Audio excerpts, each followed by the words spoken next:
I know what you're thinking. Leonardo, you have no business trying to talk about or review any movie. You're right. Usually, it would be none of my business anyway.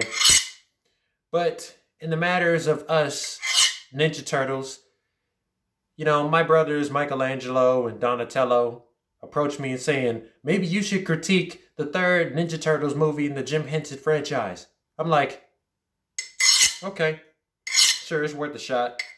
I mean, after all, iron sharpens iron, and the best criticism is the one that is constructive, and always the ones that will help to improve. How is it going to all of you lovely YouTubers and Instagrammers and grasshoppers? My name is Leonardo, and today I'll be giving you my review on Ninja Turtles Part 3 from Jim Henson's interpretation on Us, the Teenage Mutant Ninja Turtles. So before I begin, if you are new to my guy Sterling Still's channel, Sterling on Sinemas, and that's Sinemas with an S, that's how he would put it, don't you forget to like, share, subscribe, leave a comment on the section below, only if you have something good to say, because like a great man once said, if you ain't got nothing to say, shut up. But if you're watching this on Instagram, don't forget to follow me, or him, like, and share, only if you have something good to say, and something good to show. And comment on the section below, and most importantly, watch.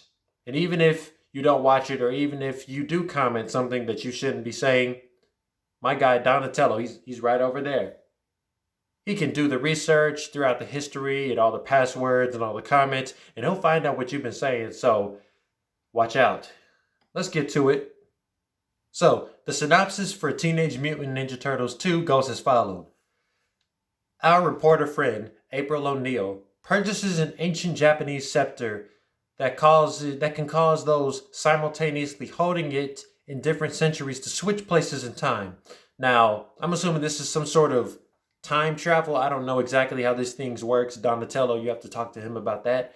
But when she is transported to 16th century Japan, her crime-fighting pals, yes, us, the Teenage Mutant Ninja Turtles, me, Leonardo, and my brothers Michelangelo, Donatello, and Raphael, pursue her. After landing in the past, though, we Turtles learn April has been captured by the villainous Lord Norinaga, who is a master samurai. But to rescue her, we must team up with a rebellious leader named Misu, or Musu. I don't know, I might be confusing for the dragon from Mulan movie, I don't know. So here's my take on the story. This is Leonardo's take on the story. This is nothing Donatello said. This is nothing Michelangelo told me to say. I don't even listen to that guy anyway. But I was really worried about the third entry in this classic TMNT trilogy, considering that the story would take place in Japan. And, we Turtles, every interpretation you see us in, we've never been in Japan. But I thought they would treat our world like a traditional Japanese tale, like it's Drunken Master. I don't know if you've seen that movie. I'm a ninja, but I can be cultured too. Anyway, I guess I was proved wrong with the story. It took advantage of the ninja qualities in us Turtles and took us to where our skills were truly rooted. It is one of those accidental plots that takes us to where we didn't plan on going, while at the same time switching us with another Japanese group. But despite taking place in Japan, though, the story manages to stick to the tone that is required for us the Turtles' mythology, our existence since 1987 and before that. To make it still feel like a Ninja Turtles movie rather than looking like a Bruce Lee film. We're still us Turtles. We're still ourselves. We still have our personalities. Our weapons, our shells, we just don't have any pizza. I mean, it's not like they don't have a Marco's in Japan or whatnot. We was out in the valley. It's not, they was cooking pizza over the fire. I mean, Michelangelo attempted to make some pizza, but we all know how that turned out. It tastes just like the sushi here. But the film also rightfully fills a few voids that the last two movies had, which was engaging action and the scale of the threat. Now, here's my take on the character section of this review. Now, I will say that Sterling still has a pretty great format for his reviews. It's not a lot of sections, but he says everything he needs to say. I really appreciate him. He's a very wise individual. So,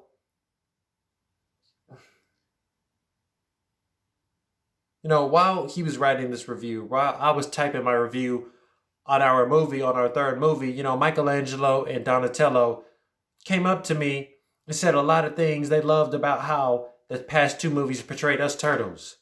Like Michelangelo's first live action review, if you haven't seen it, by the way, Michelangelo was wearing he's bright green skin with the orange bandana. He's the most awesome one out of us four. He mentioned how each of us had our correct personality, with Donatello being an exception. And in Donnie's review on the second one, he talked about how they improved on each of the personalities better, with Donnie putting more of his brain power to good use for once. But this entry right here, I'll say, does an excellent job at getting each of us turtles right. And our characters are solid. Like, it's there to stay. Like, Michelangelo even told me that, when Leonardo, is leading in the first film, sometimes he'll just go along with what his brother's doing, and that is not me. That is not what I do. April finally got to join us on one of our missions, in which she only sees it as a vacation. This girl just can't get enough of exploring.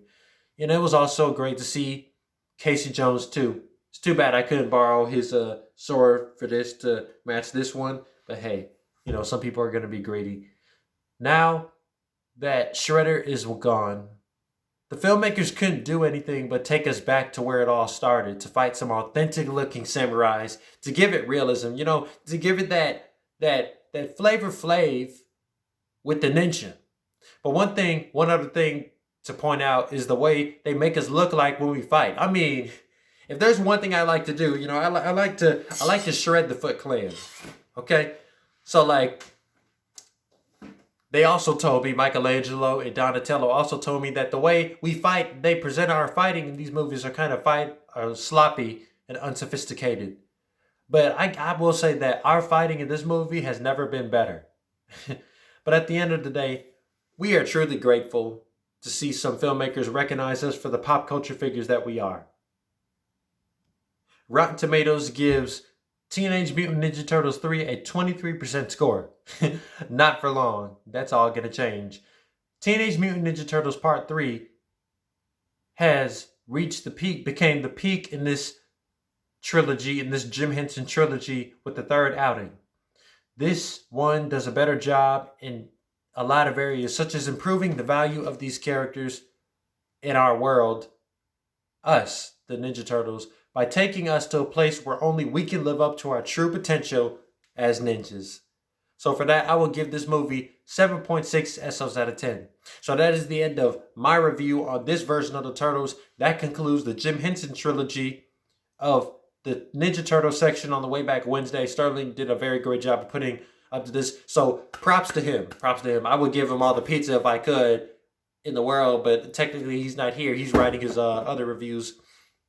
But next week on this series, my brother, Raphael, the toughest of the tough, will be giving his review on the Michael Bay reboot, which makes us look cooler, bigger, better, and more awesome. So I'll see you my brother will see you guys next week on this series, and my guy Sterling will see you guys next week on the next 3 videos of next week. So you guys have a good night. See you later. And another thing, silent is deadly.